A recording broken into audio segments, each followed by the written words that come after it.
अज आप डॉक्टर साहब के नाल हाज़र हाँ, फिर चाचा तो डॉक्टर अज आप करांगे किसान बैठक। यह जिमींदारां दियां यह बी वेचदियां ने कंपनियां ते बोरियां भर भर धड़ा धड़ हुण भी कपाह दा बी भरी जाते हैं। तो बाकी कहते वड्डे मियाँ साहब भी लाहौर आ रहे हैं, जिहड़ा बंदे ज़्यादा लियावेगा उन्होंने 125 मोटरसाइकिल दिता जाएगा। तो आवाम नूं साडे इहदे नाल की कोई आवे कोई जावे, क्यों डॉक्टर साहब? देखो जी, मियाँ साहब किहड़ा पहली बारी आ रहे हैं, मियाँ साहब चौथी बारी आ रहे हैं। पहले भी मियाँ साहब इवें बाहर जाते रहे हैं तो इवें वापस आते रहे हैं।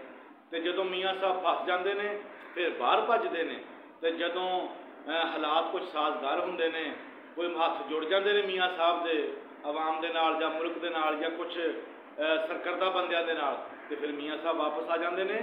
वो तो अपना कारोबार करते हैं जी, पैसा कमा के बाहर लैके जाते हैं। पाकिस्तान मंडी है उन्होंने, जिमें साडियां मंडियां साडी जिनस काश्तकारां दी मंडियां में जाती तो उत्थे विकदी है ना।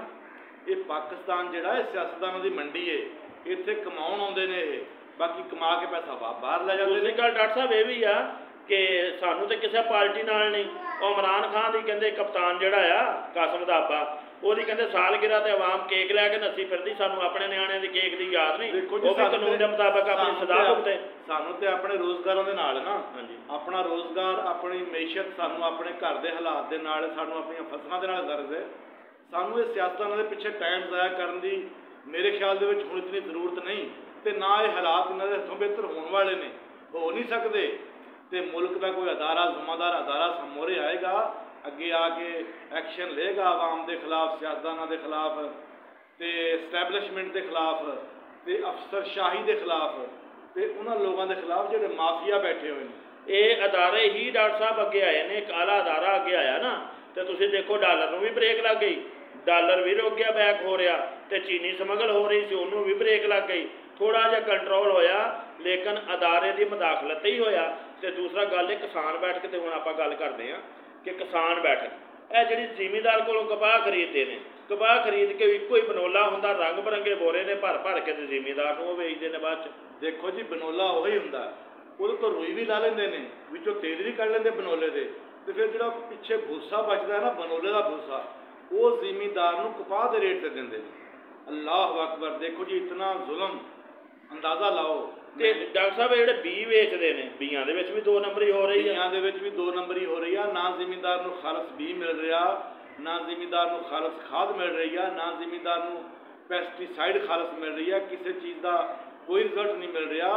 उत्ते अल्लाह पाक ने फिर माहौल ऐसा बना दिता कि इंसान बेईमानी करते हैं ना, बंदे बंदे नाल बेईमानी करते हैं, तो उतों अल्लाह पाक फिर माहौल तो मौसम ऐसा बना दिंदा कि इंसान नूं फिर वो ठोकदा है। तो इस वास्ते सानू इस तो वड्डी डॉक्टर साहब सजा सानू किहड़ी होनी कि ज़रई मुल्क हाँ असीं, ज़रई मुल्क दुनिया के 8वें नंबर पर असीं कि शायद 7वें नंबर पर असीं कणक पैदा करने वाले हाँ, तो साडे मुल्क च कणक बड़े सारे मुल्कां नालों महंगी आ, ते लोग रोटी नूं तरसदे आ। ये स्मगल हो रही आ, स्मगलिंग जिहड़ी गौरमेंट स्मगलिंग रोकेगी ना, वो गौरमेंट इस पर कंट्रोल कर सकेगी, वरना किसी चीज़ की दस्तयाबी साडे मुल्क में हुण नहीं हैगी।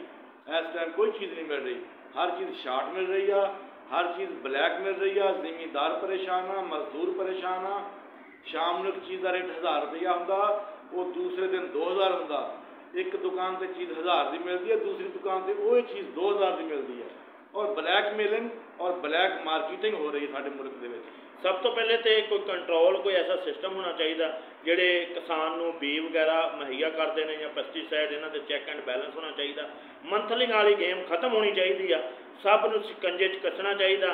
जिवें रोज़मर्रा चीज़ां जिहड़ियां खरीदते, रोज़मर्रा दीयां एशिया जिहड़ियां जरूरतें एशिया खरीदते, उहदे ते भी चैक एंड बैलेंस होना चाहिए, उन्हां दे छापे, उन्हां नूं भारी जुर्माने होने चाहिए, तो सारे काम ही डॉक्टर साहब ठीक हो जाएंगे। साडे मुल्क के कानून वाल देख के मेरे ख्याल दे विच शैतान भी हੱਸदा होएगा। इत्थे जिहड़ा चीज़ प्रोड्यूस करता है ना, वो रिस्क ते करता है, तो जिहड़ा चीज़ बंदा उन्होंने अगे चुक के सेल करता है वो प्रॉफिट कमाउंदा है। प्रॉफिट कमाउंदा प्रोड्यूसर इत्थे हमेशा ही रिस्क ते काम कर रहा। पहली गल तो ये वे, तो दूसरी गल ये वे कि प्रोड्यूसर जिहड़ा है ना, उन्होंने पता है कि मैं चीज़ किवें दी बनाई है, उन्होंने कोई पुछ गिछ नहीं, उहदे कोलों भी पैसे लै लैणे आ। अगे बेचारा जिहड़ा सेलमैन आ वो फसिया फिरदा रहिंदा। हालांकि चैक एंड बैलेंस जिहड़ा तो उत्थे होना ना जिथे प्रोडक्शन हो रही है, जिथे चीज़ पैदा हो रही है, उत्थे चैक की जाए, वो क्वालिटी उत्थों उन्हें बेहतर बनाया जाए, तां ही साडे मुल्क के हालात बेहतर हो सकते हैं, तां ही साडे मुल्क की मैशत बेहतर हो सकती है। वरना कोई चारा नहीं। मेरे देखें डॉक्टर साहब किसान बैठ के ਆਪਾਂ ਇਹ ਵੀ ਗੱਲ ਕਰਦੇ ਚਲੀਏ, अगर ਦੁਬਾਰਾ ਢੱਗੇ ਜਿਹੜੇ ਜਿਹਨੂੰ ਬੌਲਦ ਕਹਿੰਦੇ ਸੀ ਆਪਾਂ ਬੈਲ, ਅਗਰ ਉਹ ਦੁਬਾਰਾ ਲਿਆਏ ਜਾਣ ਉਹਨਾਂ ਨਾਲ ਜ਼ਿਮੀਂਦਾਰਾਂ ਛੋਟੇ ਕਾਸ਼ਤਕਾਰਾਂ ਲਈ ਮੈਂ ਕਹਿ ਰਿਹਾ, ਵੱਡਿਆਂ ਲਈ ਤੇ ਗੱਡੀਆਂ ਜ਼ਰੂਰੀ ਆ, ਗੱਡੀਆਂ ਵੀ ਨਾਲ ਹੋਣ ਤੇ ਕਾਸ਼ਤਕਾਰੀ ਉਹਨਾਂ ਕੀਤੀ ਜਾਵੇ। ਹਰ ਜ਼ਿਮੀਂਦਾਰ ਆਪਣੇ ਵਾਜਬ ਆਪਣੇ ਨੂੰ ਸਮਝੇ ਕਿ ਮੈਂ ਸਬਜ਼ੀਆਂ ਆਪਣੀਆਂ ਕਾਸ਼ਤ ਕਰਨੀਆਂ, ਮੈਂ ਗਰੀਬਾਂ ਨੂੰ ਇਹ ਸਬਜ਼ੀਆਂ ਫੀਸ ਬਿੱਲਾ ਪਹੁੰਚਾਉਣੀਆਂ ਵੀ ਆ ਤੇ ਖੁਦ ਵੀ ਖਾਣੀਆਂ ਤੇ ਰਿਸ਼ਤੇਦਾਰਾਂ ਨੂੰ ਵੀ ਦੇਣੀਆਂ, ਤੇ ਫਰਕ ਤੇ ਕੋਈ ਨਹੀਂ ਪੈਂਦਾ। ਸਬਜ਼ੀਆਂ, ਦਾਲਾਂ, ਗੋਸ਼ਤ, ਘਿਓ, ਦੁੱਧ, ਇਹ ਹਰ ਚੀਜ਼ ਜ਼ਿਮੀਂਦਾਰ ਆਪਣੇ ਘਰ ਪੈਦਾ ਕਰ ਸਕਦਾ ਹੈ। ਤੇ ਛੋਟੇ ਜ਼ਿਮੀਂਦਾਰ ਜਿਹੜੇ ਨੇ ਉਹ ਜ਼ਿਆਦਾ ਇਸ 'ਤੇ ਤਵੱਜੋ ਦੇਣੀ ਚਾਹੀਦੀ ਛੋਟੇ ਜ਼ਿਮੀਂਦਾਰਾਂ ਨੂੰ।